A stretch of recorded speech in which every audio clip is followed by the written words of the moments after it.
श्री कृष्ण कन्हैया लाल की जय। श्री निजानंद स्वामी की, श्री प्राणनाथ प्यारे की विलमलुंदनी तुम पे जीना पहले पाई खबर, और न कोई वाहिदत बिना तो इत आवेंगे क्यों काया। तो इतावेंगे क्यों कर। श्री कृष्ण कन्हैया लाल की। पूर्ण ब्रह्म परमात्मा की ओर से ब्रह्मात्माओं की जिज्ञासाओं का जवाब दिया हो, इस प्रकार का रूपक बना करके यहाँ पर समझाया गया है। सारे शास्त्रों के खुलासे किए हैं, विशेष करके कदे परंपरा के। म्याराज हुआ मोहम्मद पर सो कौल अरश बक्का के।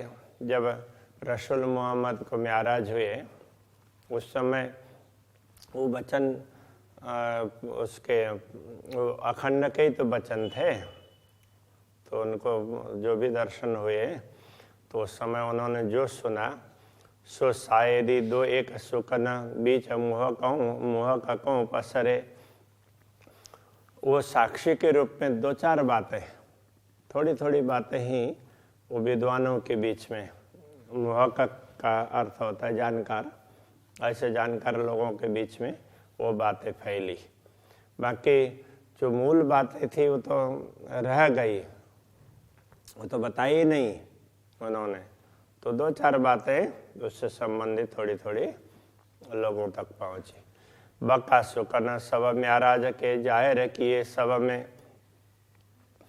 तो उस समय के जो बातें हैं खुदा ने मोहम्मद को बताई थी, तो वो प्रसंग तो सब में जाहिर कर दिया, किंतु बातें थोड़ी थी। अब इस समय सब कुछ वो बातें स्पष्ट हो गई है, जाहिर कर दिया सब में।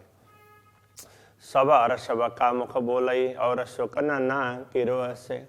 अभी जो ब्रह्मात्माओं का समूह है वो सभी अखंड धाम की बातें करती है, उनसे दुनिया की बातें होती नहीं है, दूसरी बातें ही नहीं होती। सो खासी गिरो मोहम्मद की तामे ये बात हो तनिश दिन। रसूल मोहम्मद ने जिनको खास गिरोह, खास समूह ऐसा कहा था, वो ब्रह्मात्माओं का समुदाय ही है। तो उनमें यही बात होती है, रात दिन उनसे दूसरी कोई बात नहीं होती है। मुख छोटे बड़े या ही सुकन और बोले न या बिन। छोटे हों बड़े हों कोई भी व्यक्ति हो, वो सब यही बात करेंगे, परमधाम की बात करेंगे, दूसरी कोई बात नहीं करेंगे। बक्का शब्द सब मुख के, बक्का शब्द मुख सब के, सो इल्म सब में गया पसर। सभी अखंड की बात कर रहे हैं, ऐसा लगता है कि ब्रह्म ज्ञान सब में फैल गया है। शब्द फना को न देवे पैठने, इसलिए वो झूठे शब्द, नश्वर जगत की बातें अपने अंदर घुसने ही नहीं देते हैं अपने दिमाग में। ऐसा किया बखत रूहों आखर। तो ब्रह्म आत्माओं ने आत्म जागृति के समय में, आखिर के समय में इस प्रकार का व्यवहार किया। शब्द फना गए रात में किया बका शब्दों फजर। जितने नश्वर जगत के शब्द थे वो तो सारे वो ये तो रात के अज्ञान के हैं, ऐसे करके वो एक तरफ रह गए। और किया बका शब्दों फजर। अखंड धाम के वचनों ने फिर ब्रह्म ज्ञान का प्रभात कर दिया। कुफर अंधेरी उड़ गई। कुफर भ्रम, कुफर अंधेरी अंधकार, ये सब मिट गया। बोल पाइए न बक्का बगैर। तो अखंड के बिना कोई भी वचन नहीं मिलते हैं, सभी अखंड की बात करेंगे, नश्वर झूठ की बात कोई नहीं करेंगे। तो अज्ञान की बातें सब चली गई। एक कया था अबल रसूल इताए, ये बात रसूल ने पहले ही आकर के कह दिया था ऐसा होगा बोल करके। सो रूह अल्लाह इमाम फजर करी बनाए। तो अभी जो रूहा अल्लाह और इमाम आकर के उन्होंने फज्र कर दिया, ब्रह्म ज्ञान का प्रभात कर दिया।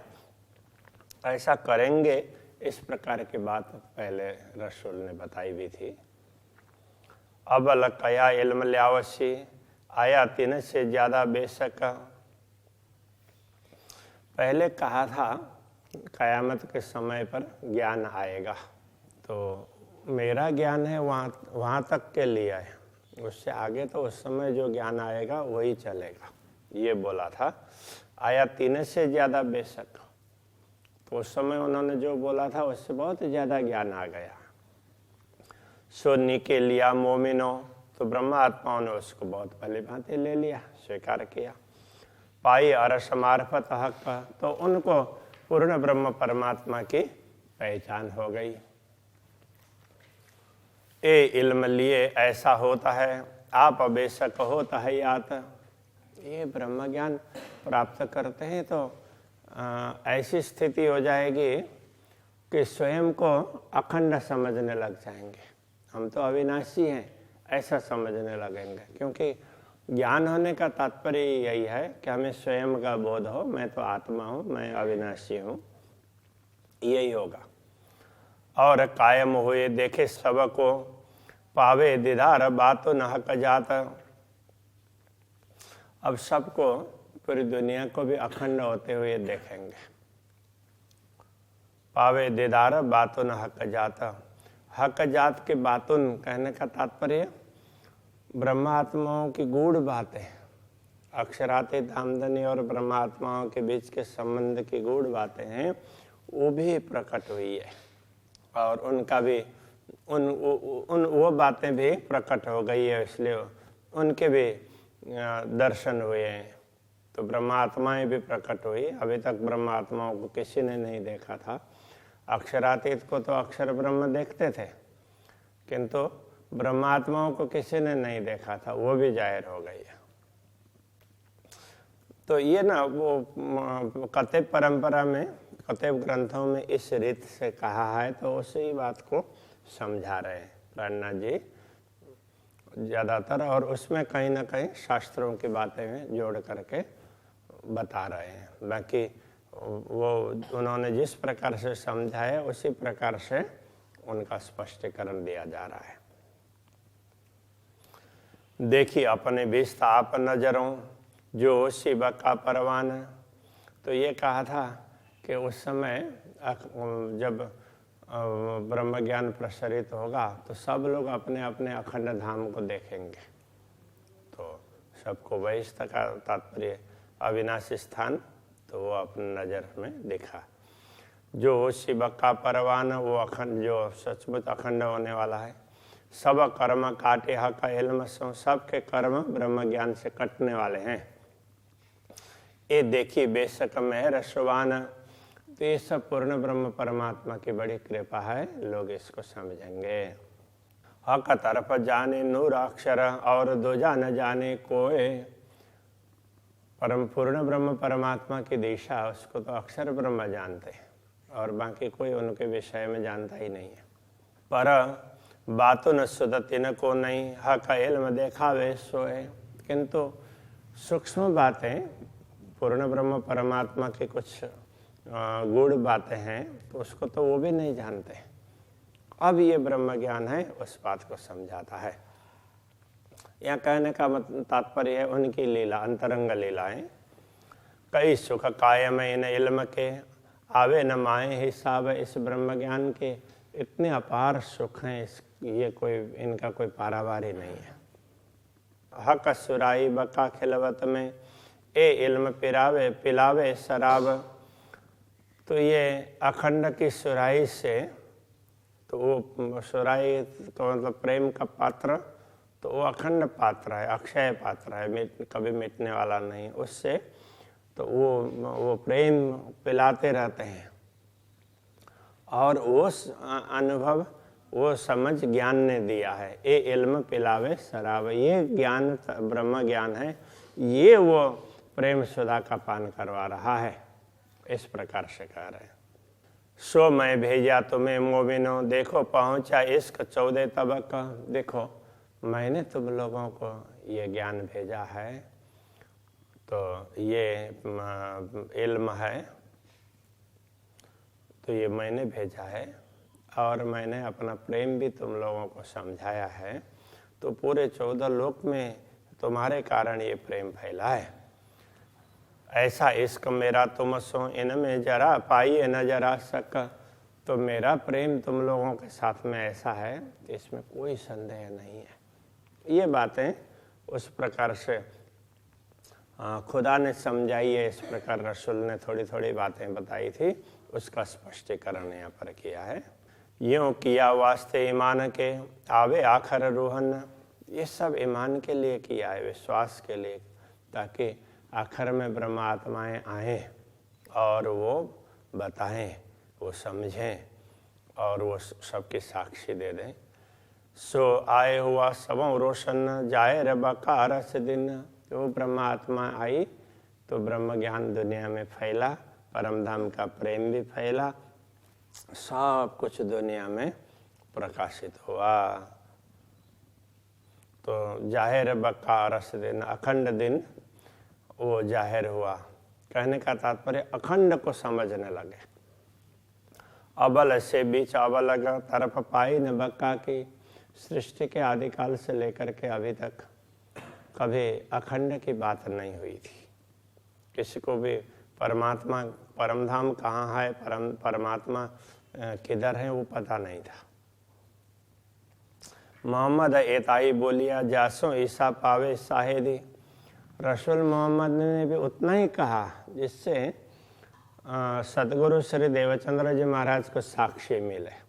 बाकी तो सतगुरु देवचंद्र जी महाराज ने ही परमधाम की बात बताई है, तो उन्होंने तो थोड़ी सी साक्षी, हाँ कतई ग्रंथों में भी कुछ साक्षी है, बस वो उनको मिला।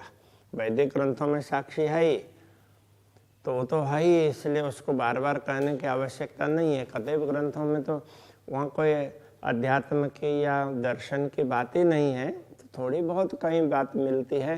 तो एक बच्चा भी कोई अच्छी बात कर दे कभी, तो उसको बार बार उल्लेख कर देंगे, देखो ये बच्चा भी इतना समझ रहा है, तो तुम लोग बड़े होकर के क्यों नहीं समझते हो। इस तरह से बार बार उदाहरण दिया जाता है, इसलिए ये कतई ग्रंथों की साक्षी बार बार दी जा रही है। तो ये समझना चाहिए। वैदिक परंपरा में तो ये सब उसमें है ही, तो कतई परंपरा में भी इतनी बात मिलती है तो बहुत बड़ी बात हो गई, ये कहना चाह रहे हैं। सो लई रो अल्लाह शाहिदी दूजी शाहिदी आप दई। तो रो अल्लाह ने, सदगुरु ने ये कतई ग्रंथों की साक्षी दी और दूसरी साक्षी स्वयं दे दी। देखो मैंने स्वयं देखा है। त्यों करी इमाम जाहिर ज्यों सब में रोशन भाई। अब इमाम ने तो उस प्रकार से प्रकाशित कर दिया ताकि सब लोग समझ सके, उस तरह से समझा दिया। लई इसे मोहम्मद की शाहिदी बका जाहिर किया इमाम।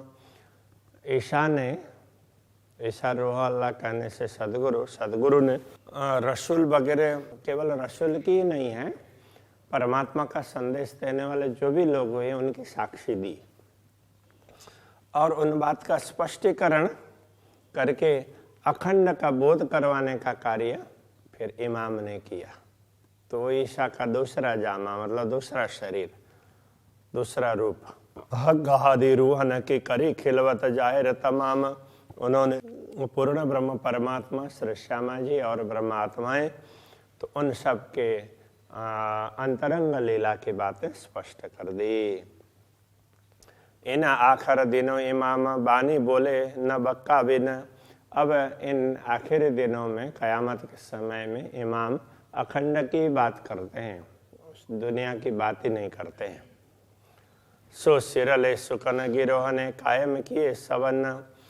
तो उनके वचनों को समझ करके ब्रह्म आत्माओं ने फिर पूरी दुनिया को कायम कर दिया। कहने का तात्पर्य यही वचन लेकर के, यही ब्रह्म ज्ञान लेकर के ब्रह्म आत्माओं के द्वारा सब लोगों को मुक्ति स्थल का सुख प्राप्त होगा, ज्ञान भी प्राप्त होगा। दुनिया 14 तबक के दिए इल्म मुर्दे उठाए। 14 तबक की ये दुनिया है, तो वो मुर्दे की तरह से अचेत पड़ी थी। तो इस ब्रह्म ज्ञान ने उन सबको जागृत कर दिया। वो मुर्दा उठाना है। ताए मौत न होवे कबहू, उनको कभी मौत नहीं होगी उनकी, अब वो अखंड हो जाएंगे। लिए बक्का मीने बैठाए, उनको तो अखंड में बैठा देंगे। अब उनको जन्म मृत्यु के चक्र में आने की आवश्यकता नहीं पड़ेगी। ये तो ब्रह्मात्माएं रहेंगी तब तक की बात है। बढ़ाई इन इल्म की, क्यों इन मुख करो सिफत। तो ये इस ब्रह्म ज्ञान की महिमा है, तो इस मुंह से उसकी क्या सिफत करे, महिमा क्या गाए। सो आया तुम में मोमिनो, जाको शब्द न कोई पहुँचा। तो वो ब्रह्म ज्ञान तुम्हारे बीच में अवतरित हुआ है ब्रह्मात्माओं, जिसकी कोई बढ़ाई नहीं हो सकती है। और शराब मेरी सुराई का, सो राख्या था मोहर कर। तो अब ये परमात्मा की ओर से कह रहे हैं कि मेरी सुराई का, शराब का तात्पर्य मेरा प्रेम का प्याला, मेरे हृदय का प्रेम है, वो अभी तक प्रकट नहीं हुआ था, वो सीलबंद था। सो खोलने बहुतों किया, पर क्यों खोले कबूतर। उसको खोलने के लिए बहुत लोगों ने प्रयत्न तो किया, किंतु जादुई कबूतर की भांति नश्वर जगत के लोग ऐसे कैसे खोल सकते थे। ये शैली कथेव ग्रंथों की शैली है। सो मैं राख्या तुम्हारे वास्ते, सो तुम्हें लियो दिल धर। वो तुम्हारे लिए हमने रखा है, अब बस तुम ही इसको ग्रहण कर लो। लिखे फूल प्याले तुम ताले, अछूत पियो भर भर। तो तुम्हारे ये पूरे भरा हुआ पात्र है, तुम्हारे भाग्य में है और किसी का छोया हुआ नहीं है, और इसको तुम प्याले भर भर करके पी लो अब इस प्रेम को। शराब मेरी सुराई का, सोरुओ मस्ती देवे पूरन। तो मेरे हृदय का प्रेम है, वो ब्रह्मात्माओं को पूरी मस्ती देने वाला है। दे इल्म लुदन निर्लज्जत।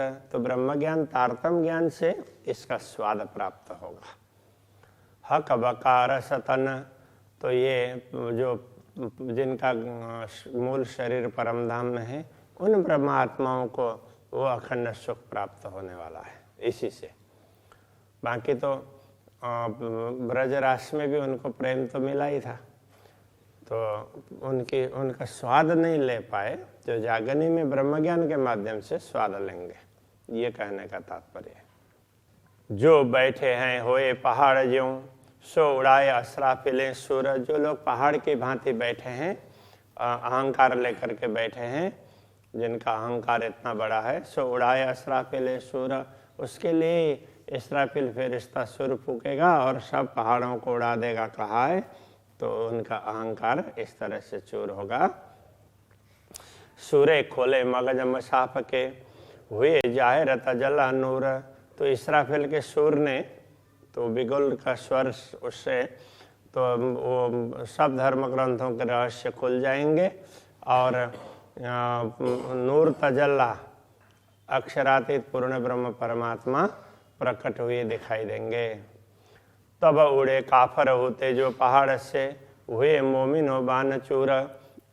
तब जो पहाड़ की भांति ऐसे अहंकार लेकर के बैठे हुए वो परमात्मा की बात न समझने वाले लोग थे, वो सब उड़ गए। हुए मोमिनो बान चूर। वो ब्रह्मात्माओं की वाणी से, वचनों से चूर चूर हो गए। प्रेम की बात होती है तो उस समय फिर ज्ञान का अहंकार इस तरह से मिट जाता है, ये कहने का तात्पर्य है। लगे और बान अर्श इल्म में। और दूसरी वाणी परमधाम का ज्ञान, अब उनको भी परमधाम का ज्ञान मिलने से वो बात करने लगे। तीन हुए कायम नूर हजूर। तो उनसे ही अब इसी ब्रह्म ज्ञान के द्वारा वो भी अक्षर ब्रह्म के चरणों में अखंड होंगे। कहने का तात्पर्य अक्षर के नजरों में वो भी अखंड हो जाएंगे। श्री कृष्ण कन्हैया लाल की।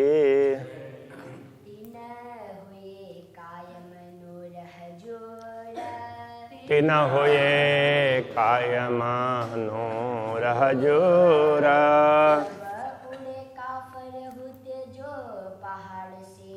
तब उड़े का पर तेजो पहाड़ से हुए मोमिनो बान चोरा हुए मोमिनो बान चोर लगे और बान अरसैल में लगे और बान अरसैल में दिन हुए कायम नूर हजूरा दिन हुए कायम नूर हजूर हुए कायम नूर हजूरा दिन हुए कायम नूर हजूर